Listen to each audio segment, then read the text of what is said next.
This is the continuation of types of cardiomyopathy. We will see restrictive cardiomyopathy. Restrictive cardiomyopathy is the least common type of cardiomyopathy. Restrictive cardiomyopathy is characterized by diastolic dysfunction caused by rigid ventricular walls that impair diastolic filling and ventricular stretch.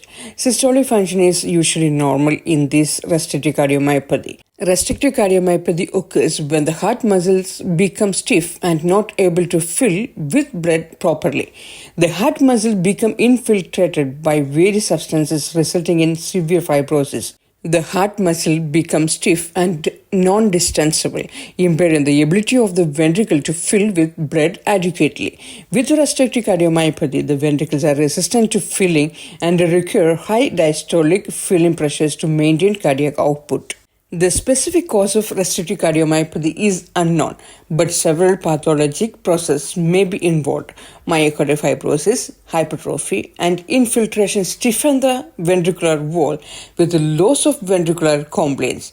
Secondary causes of restrictive cardiomyopathy include endocardial fibrosis, ventricular thrombus, sarcoidosis, radiation to the thorax, cancer, post-radiation therapy, amyloidosis, hemochromatosis, and other such infiltrative disease may cause restrictive cardiomyopathy. However, the cause is idiopathic in most cases. Now we'll see the signs and symptoms of restrictive cardiomyopathy. Signs and symptoms are similar to constrictive pericarditis and include dyspnea, non-productive cough, and chest pain. Classic manifestations of restrictive cardiomyopathy are fatigue, exercise intolerance, and dyspnea. These occurs because the heart cannot increase cardiac output by increasing the heart rate without further compromising ventricular filling. Other symptoms may include angina, orthopnea, syncope, and palpitations. The patient may have signs of heart failure, including dyspnea, peripheral edema, weight gain, ascites, hepatomegaly, and jugular vein distension. The chest X-ray may be normal, or it may show cardiomegaly from atrial enlargement. Pleural effusions and pulmonary congestion may occur as the patient progresses to heart failure. The most common dysarrhythmias are supraventricular or AV block. Echocardiography may show a left ventricle that is normal in size with a thickened wall, slightly dilated right ventricle, and dilatory atria. Endomyocardial biopsy, CT scan, and nuclear imaging may help in the diagnosis of restrictive cardiomyopathy. Management of restrictive cardiomyopathy. There is no specific treatment for restrictive cardiomyopathy. Therapy is palliative unless specific underlying process is established. Treatment's aim is to improve diastolic filling and the underlying disease process. Treatments include conventional therapy for heart failure and dysarrhythmias. Heart failure can be controlled with fluid restriction and diuretic therapy. Digoxin is beneficial for controlling atrial fibrillation. Oral anticoagulants are instituted to prevent emboli. A heart transplant may be an option for restrictive cardiomyopathy.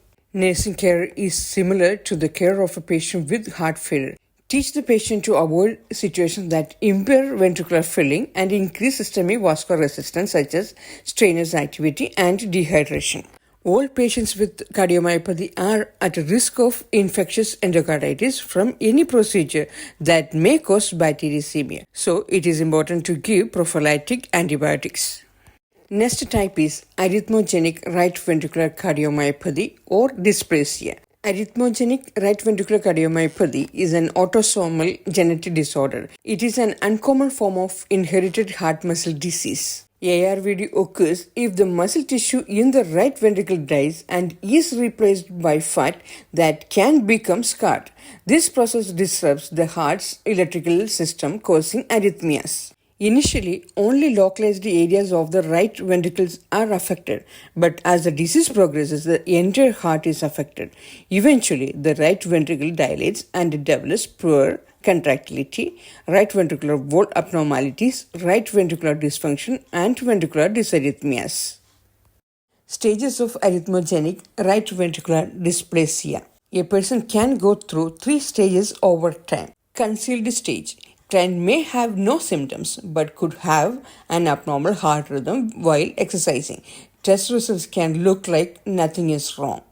Electrical stage. Client may have a higher risk of ventricular arrhythmias and a higher risk of sudden cardiac death. An electrocardiogram can show heart rhythm issues. Next stage is structural stage. Client may have an even higher risk of abnormal ventricular rhythms and sudden cardiac death. Imaging test will show changes in the heart's structure. The causes of arrhythmogenic right ventricular dysplasia is genetic. It also may be related to other causes such as congenital abnormalities that affect the right ventricle, viral or inflammatory myocarditis, and unknown causes yet undiscovered. What are the symptoms of ARVC? Symptoms of ARVC tend to get worse over time as the disease affects more of the heart. Some people with ARVC have no symptoms. Others may have more severe symptoms. These may include fainting, heart palpitations with unpleasant awareness of the heartbeat, dizziness, shortness of breath with exertion or when lying down, chest pain, fatigue, swelling in the legs and other areas, persistent cough, sudden death due to an abnormal heart rhythm. Heart palpitations and fainting are common early symptoms. Unfortunately, sudden death is also sometimes the first symptom of ARVC. The other symptoms tend to come on more gradually. How is ARVC diagnosed? ARVC can be hard to diagnose. Family history and a clinical exam may give some clues. A cardiologist usually needs multiple tests to confirm a diagnosis. These may include electrocardiogram to analyze the heart rhythm, continuous portable ECG monitoring to check heart rhythms, exercise ECG testing to evaluate the heart rhythm during physical exertion, signal averaged ECG to assess the potential for irregular heart rhythms, echocardiogram to examine blood flow in the heart and heart motion, cardiac MRI to further examine heart anatomy and wall motion and see if there is fibrous tissue, angiography with catheterization to see heart vessels and chambers, heart biopsy also to be done so that tissue can be looked at in a lab for more details. If necessary, electrophysiology studies to further analyze the heart rhythm. Genetic testing can sometimes confirm the diagnosis.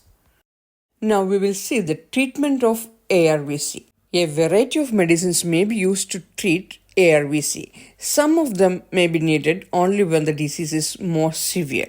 Medicines include medicines to control the heartbeat and rhythms such as beta blockers, medicines to help prevent abnormal heart rhythms such as antiarrhythmics, water pills, that is diuretics, to reduce swelling or edema, medicines to reduce the workload of the heart like ACE inhibitors, blood thinners or anticoagulants to prevent blood clots. Catheter ablation is another choice for certain people with ARVC.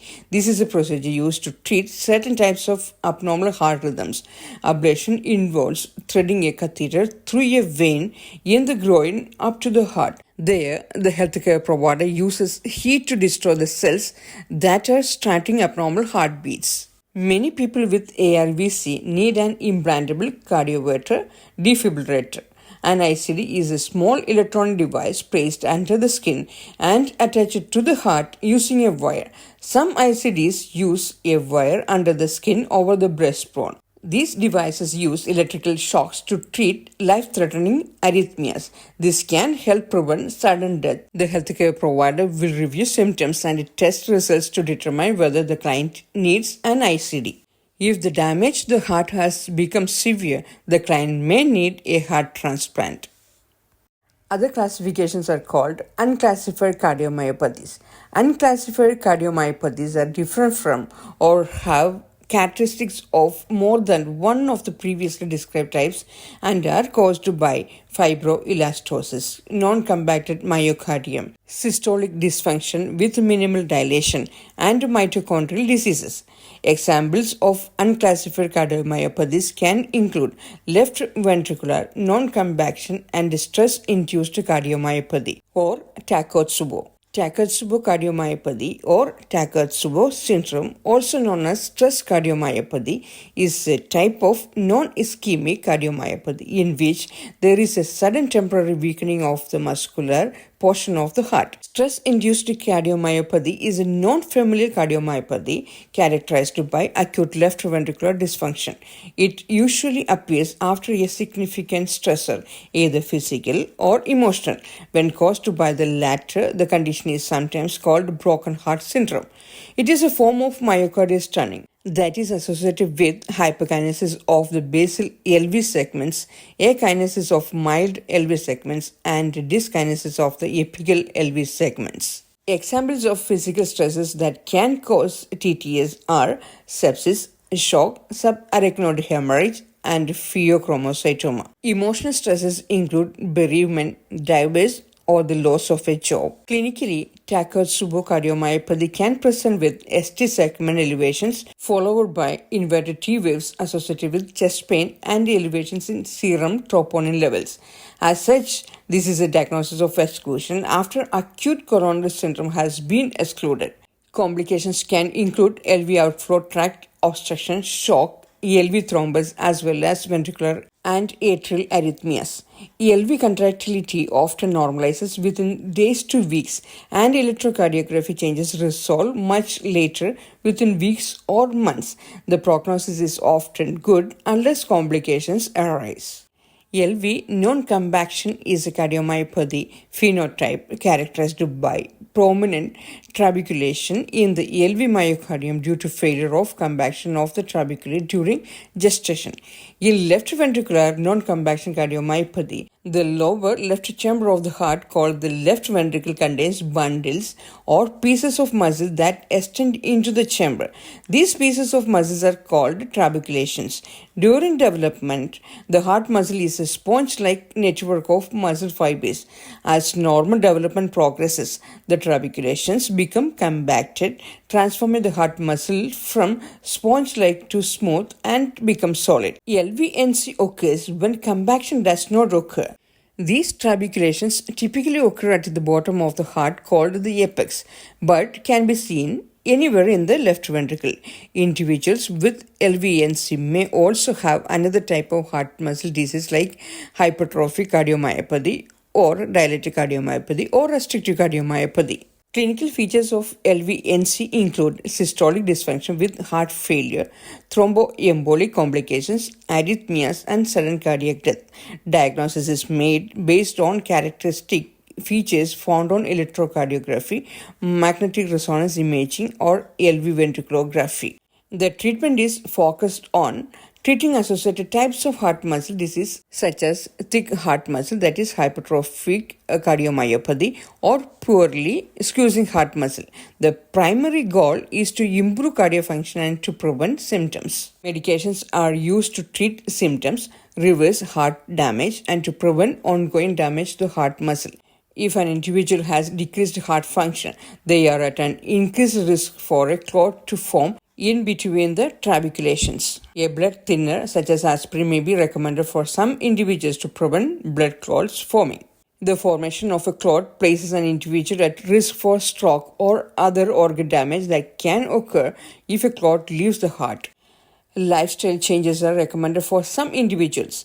Exercise is generally important. However, individuals with LVNC may experience fatigue and shortness of breath with exercise.